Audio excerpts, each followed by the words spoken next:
Wasiirada arrimaha dibadda dalalka reer galbeedka ayaa kusii qulqulaya caasimadda Yahuudda ee Tel Aviv, waxaana maanta halkaasi gaaray xogayaha arrimaha dibadda Mareykanka Antony Blinken, waxaana uu la kulmay ra'iisul wasaaraha dalka Israa'iil Benjamin Netanyahu. Waxa uu kala hadlay xaaladihii ugu dambeeyay dagaalka ay kula jiraan ururka Xamaas oo guulo la taaban karo ka gaaray dagaaladii ay la galeen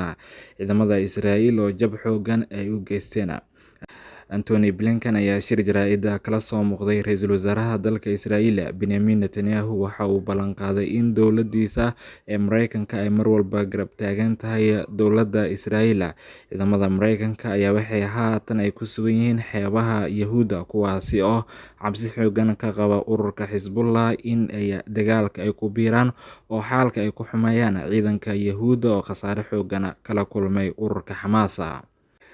Shalay waxaa Israa'iil isna gaaray wasiirka arrimaha dibadda Ingiriiska James Cleverly, waxaana uu soo dhoweeyay wasiirka arrimaha dibadda Israa'iil, isagoona kala hadlay culeyska dagaalka xooggan ay kula jiraan ururka Xamaas. James Cleverly ayaa booqashadiisa ku tagay goobaha weerarada ay ka geysteen ururka Xamaas oo burbur xooggan ka muuqday, isagoo ku guda jiray booqashadiisa goobaha Yahuudda khasaaraha xooggan loogu geystay. Waxaa soo yeeray siiriga digniinta, isla markaana waxaa loola cararay god dhulka hoostiisa ku yaala.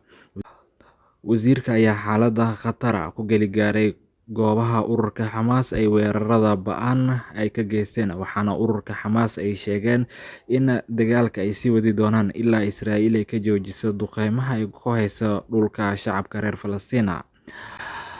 Safiirka Mareykanka ee u fadhiya Israa'iil ayaa iyadana booqatay goobihii lagu dagaalamay. Safiirka oo garab taagnaa askari ka tirsan ciidanka Mareykanka ayaa waxay ku oyday goobta, iyadoo aanan u oyneyn shacabka reer Falastiin ee xasuuqa ba'an loo geystay. Waxayna tilmaantay in goobaha Israa'iil la duqeeyay ay waxyeello ka soo gaartay hooyooyin, carruur iyo dad da' ah, waxayna iska indha tirtay khasaaraha gaaray shacabka reer Falastiin oo guryahooda duqeymo xooggan lagula beegsaday muddadii duqeynta socotay, oo maanta ay tahay maalintii lixaad ee weerarada bahalnimada Israa'iil ay ku hayso marinka Gaza oo laga jaray biyaha, shidaalka iyo cuntada, kuwaasi oo aanan jirin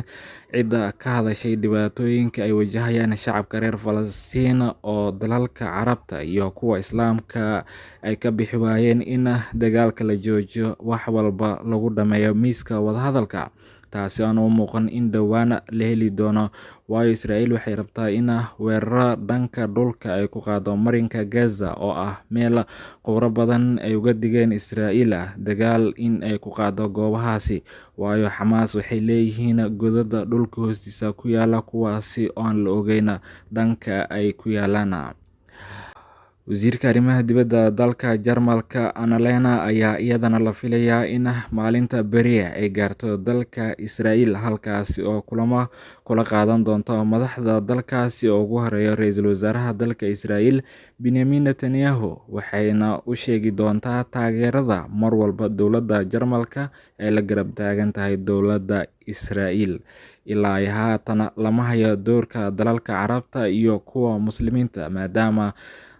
dalalka reer galbeedka ay gurmad xooggan ay u fidinayaan Israa'iil oo muddooyinkii ugu dambeeyay weeraro xooggan kala kulmaysay ururka Xamaas.